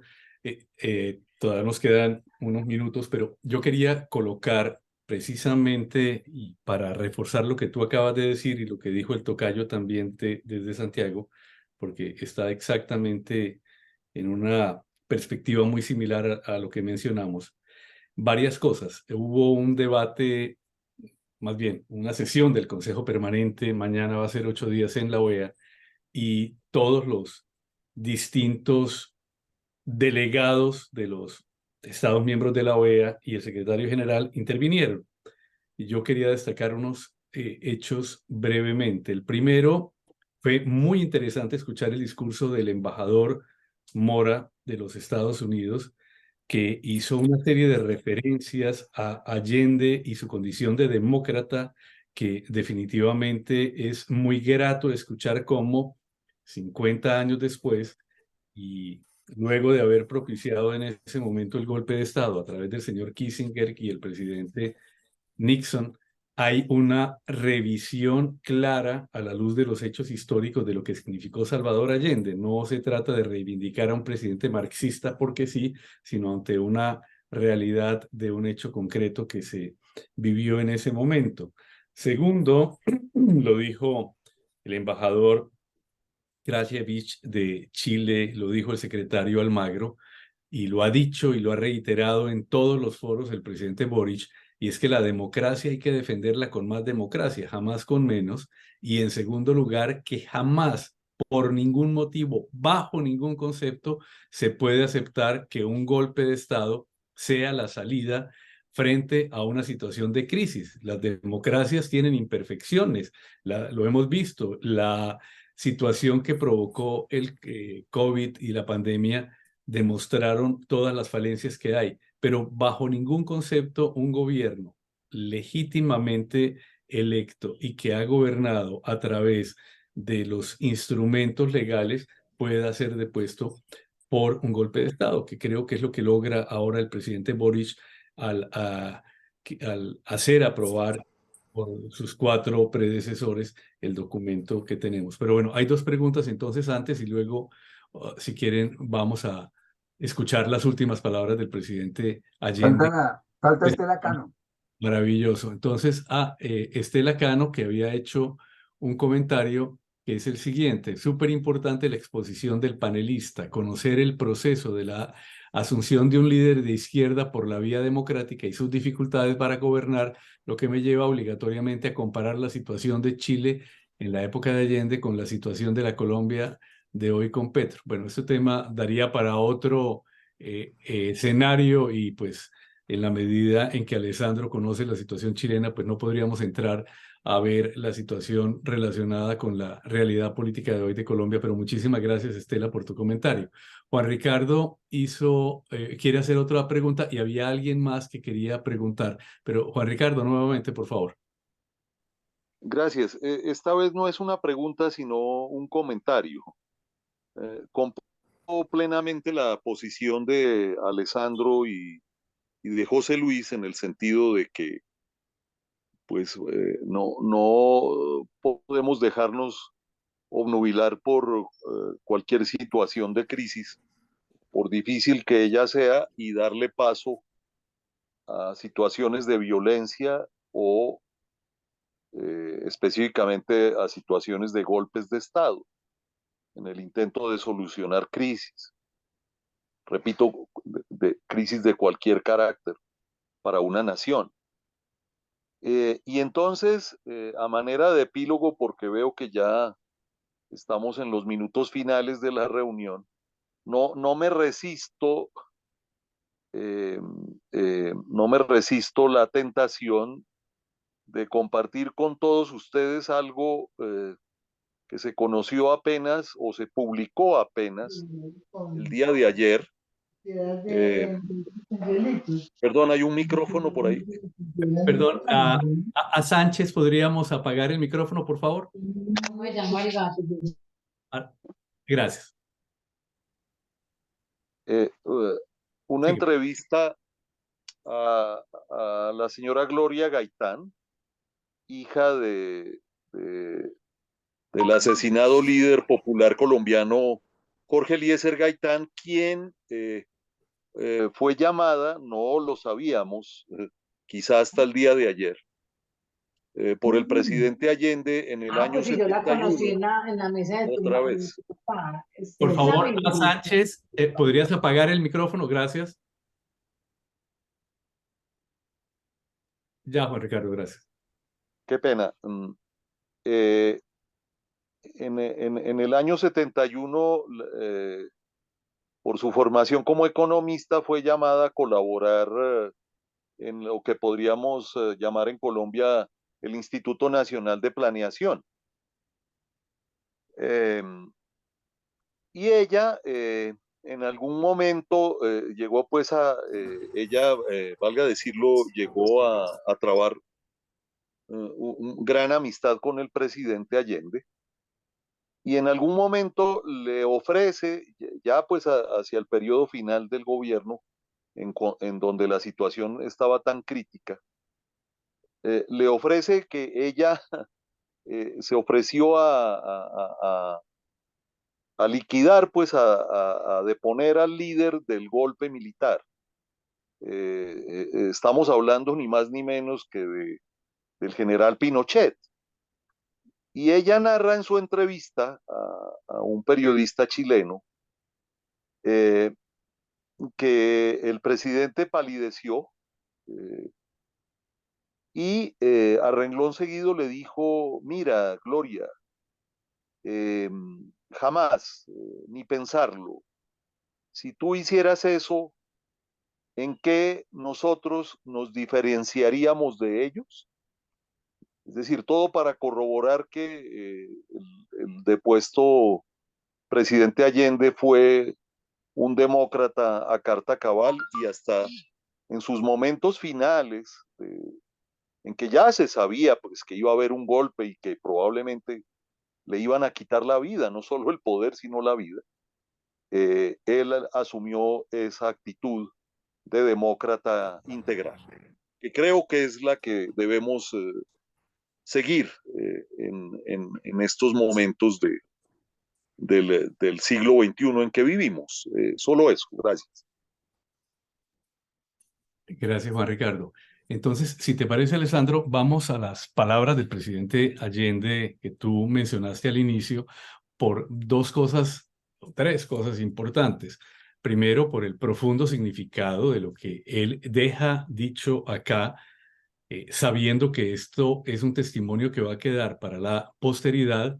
En segundo lugar, porque está considerado, creo yo, dentro de los discursos y sobre todo discursos breves, improvisados, junto al I Have a Dream de Martin Luther King y el famoso discurso de Gettysburg que da el presidente Lincoln como una de esas piezas de oratoria maravillosas para un hombre que era un gran orador y además demuestra total, fehaciente y absolutamente ese carácter de demócrata que tuvo, más allá de esa imagen que se ha querido presentar del presidente Allende. Y luego retomamos para unos comentarios finales y ya terminar. Entonces, por ahora vamos con el discurso del presidente Allende.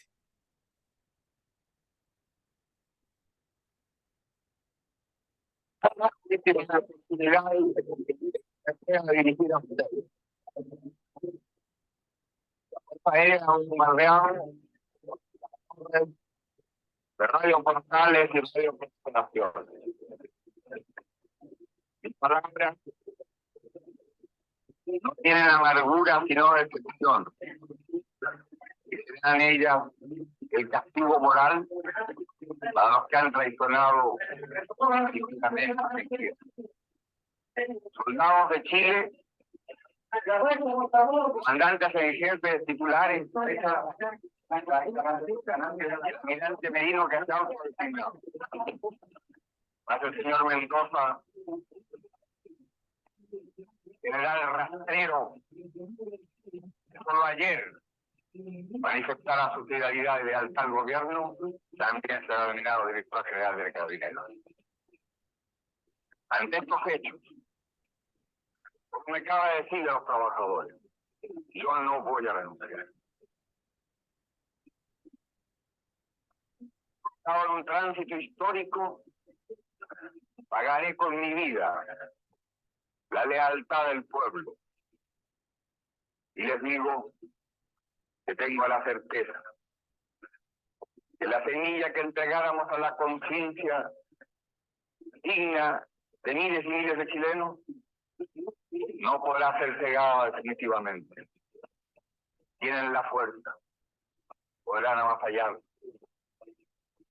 pero no se detienen los procesos sociales, ni con el crimen, ni con la fuerza. La historia es nuestra y la hacen los pueblos. Trabajadores de mi patria, quiero agradecerles la lealtad que siempre tuvieron, la confianza que depositaron en un hombre que solo fue intérprete de grandes anhelos de justicia, que empeñó su palabra y que respetaría la Constitución y la ley y así lo hizo. En este momento definitivo, el último en que yo pueda dirigirme a ustedes, pero que aprovechen la lección. El capital foráneo, el imperialismo, unido a la reacción, creó el clima para que las Fuerzas Armadas rompieran su tradición, la que le enseñara Schneider y que reafirmara el comandante Araya. Víctima del mismo sector social que hoy estará en sus casas esperando con mano ajena reconquistar el poder para seguir defendiendo sus granjerías y sus privilegios. Me dirijo sobre todo a la modesta mujer de nuestra tierra, a la campesina que creyó en nosotros, a la obrera que trabajó más, a la madre que supo nuestra preocupación por las niñas.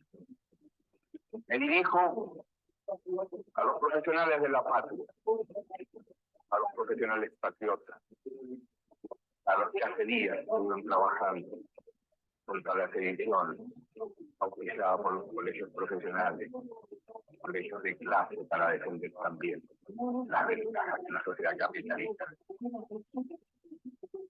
Me dirijo a la juventud, que cantaron, entregaron su alegría y su espíritu de lucha.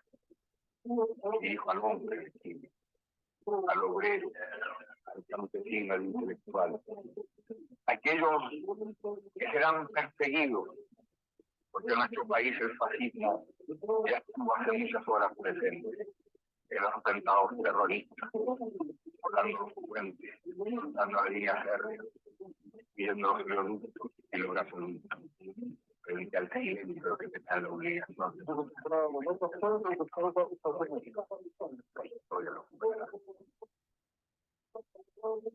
Seguramente Radio Magallanes será callada y el mitad tranquilo de mi voz no llegará a usted, no importa.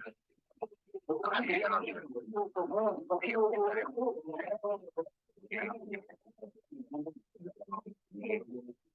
Real.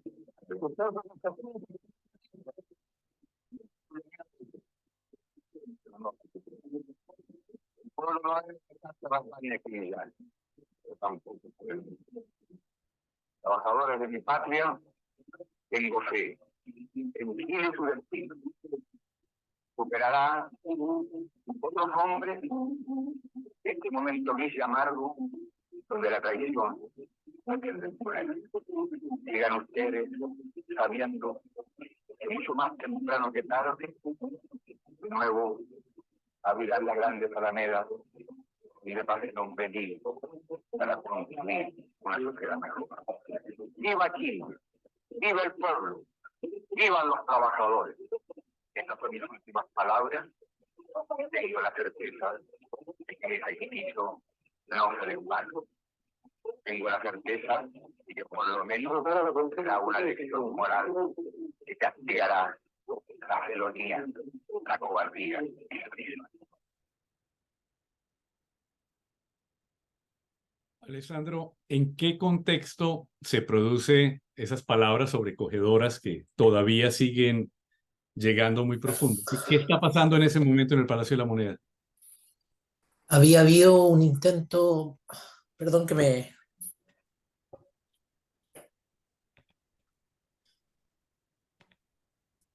Había habido en marzo un intento de golpe de Estado producido por un general Biot que había tratado de tomarse la moneda con unas tanquetas, y ese movimiento fue rápidamente disciplinado por otra facción del ejército que controló esta situación, y todos los sediciosos fueron sometidos a la norma militar que se refería a los efectos de una conducta como esta.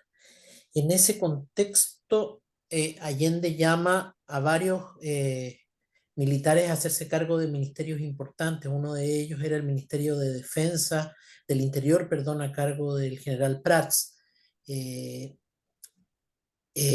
se designa en defensa a un civil que había sido el ministro del Interior, que era el ministro Toá. Pinochet, que había prometido fidelidad al gobierno, lo había hecho con tanta intensidad que Allende apenas sabe que en Valparaíso, la mañana del 11, los marinos estaban tomando dicho de paso, la Marina tiene una vieja tradición oligárquica desde más de un siglo y medio en Chile. Se estaba tomando Valparaíso. La primera reflexión de Allende fue: llamen a Pinochet, Pobre Pinochet, lo habrán metido preso o algo así. Y en determinado momento comunica y empiezan a tener comunicaciones directas con el presidente de la República, y cuando él se entera de esto da este discurso, que es un discurso, según lo que dicen todos los analistas, sacrificial. Es un discurso para ser reflexionado 50 años después.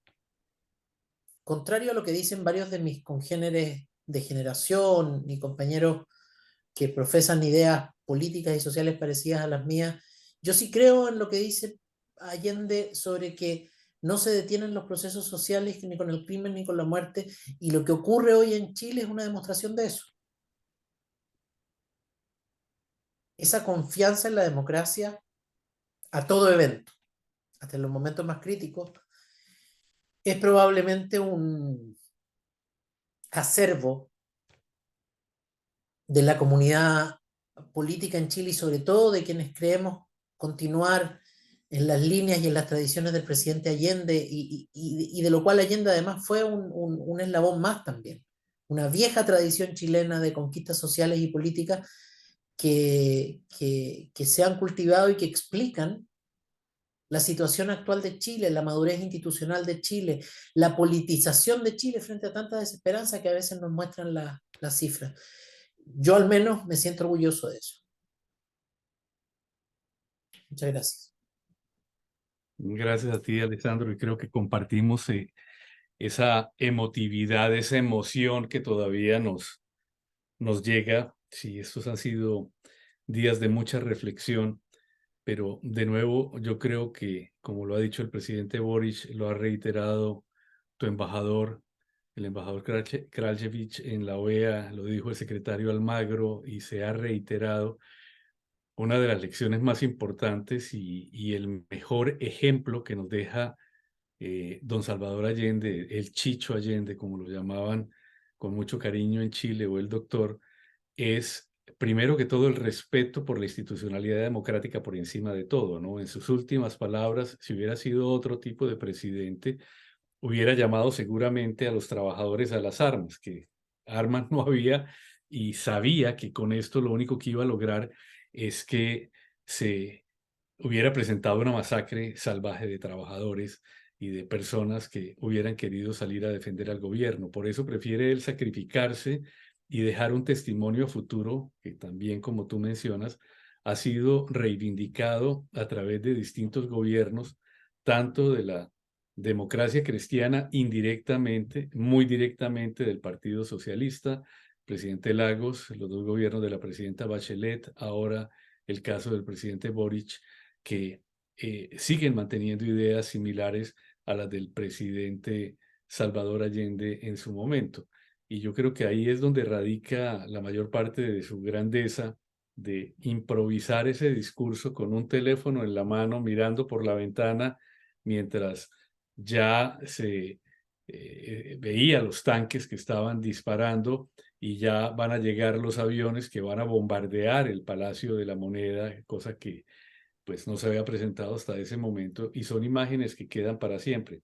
Te quería contar, Alessandro, que uno de los periodistas más reconocidos de Colombia, eh, que participó de la creación de la revista Alternativa junto a Gabriel García Márquez, en su momento Daniel Samper Pizano y otra serie de intelectuales de izquierda en Colombia, que es Enrique Santos Calderón, coincidencialmente había sido invitado a un evento en Santiago y tuvo que cubrir,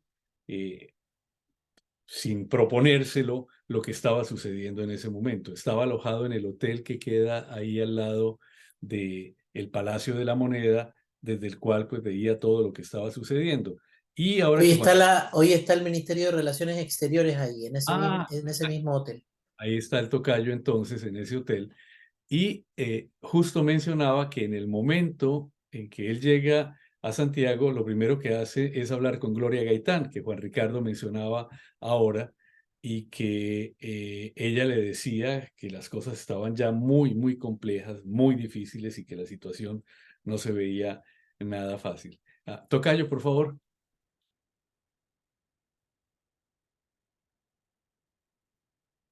Tocayo, veo que levantaste la mano.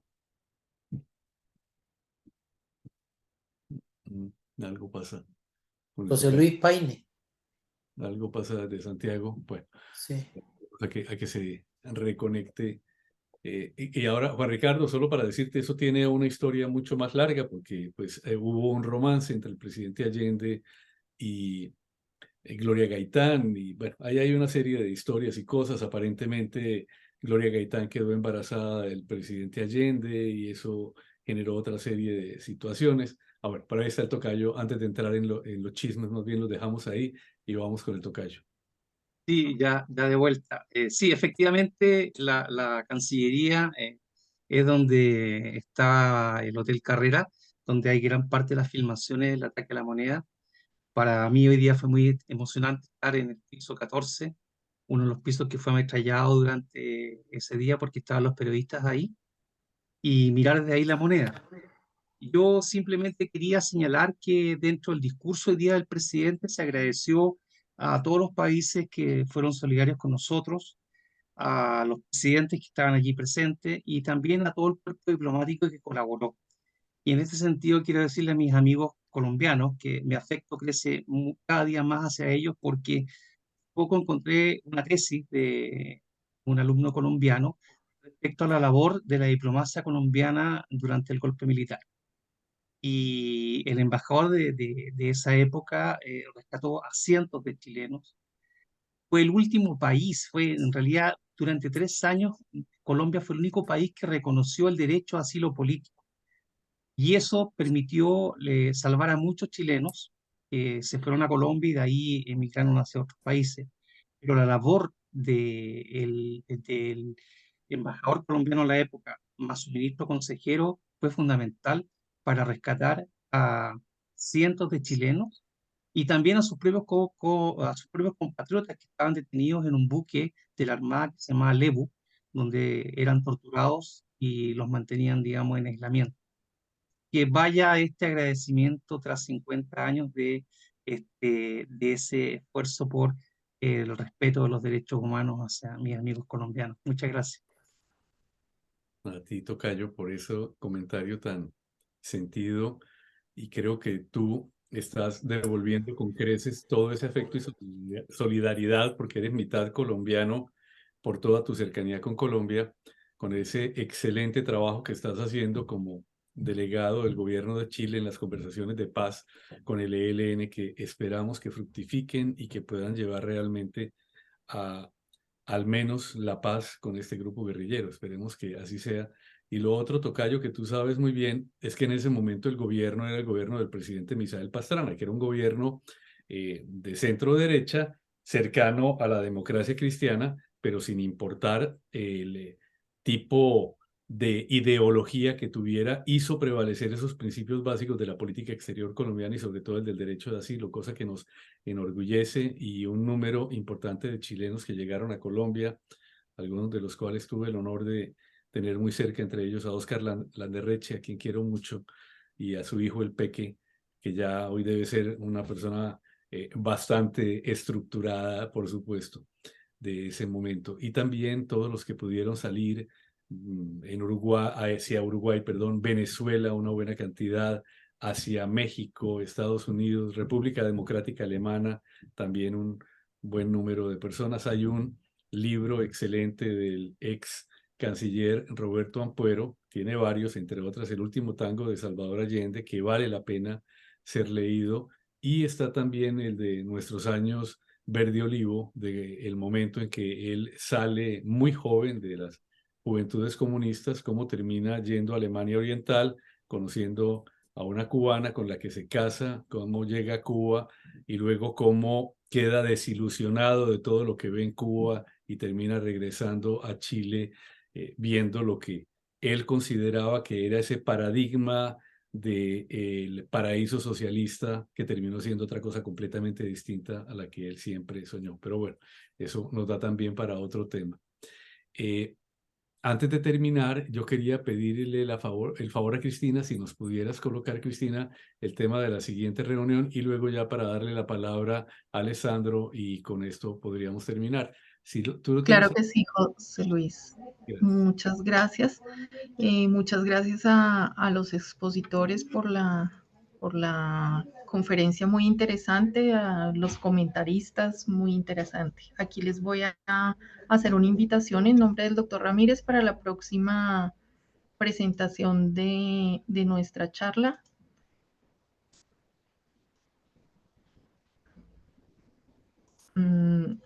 El próximo conversatorio es la charla número 179. El tema es cefalea, síntoma común. Vamos a hablar sobre qué pasa en la vida real, qué evidencia clínica tenemos de la práctica clínica. Vamos a tener como invitado al doctor Sergio Ramírez y nos va a moderar el doctor José Nelson Rivera, quien es internista y fue uno de nuestros miembros de CECIMIN mucho tiempo. El doctor Sergio Ramírez es un experto en este tema. Él es, permíteme un segundito que se me cerró aquí una cosa.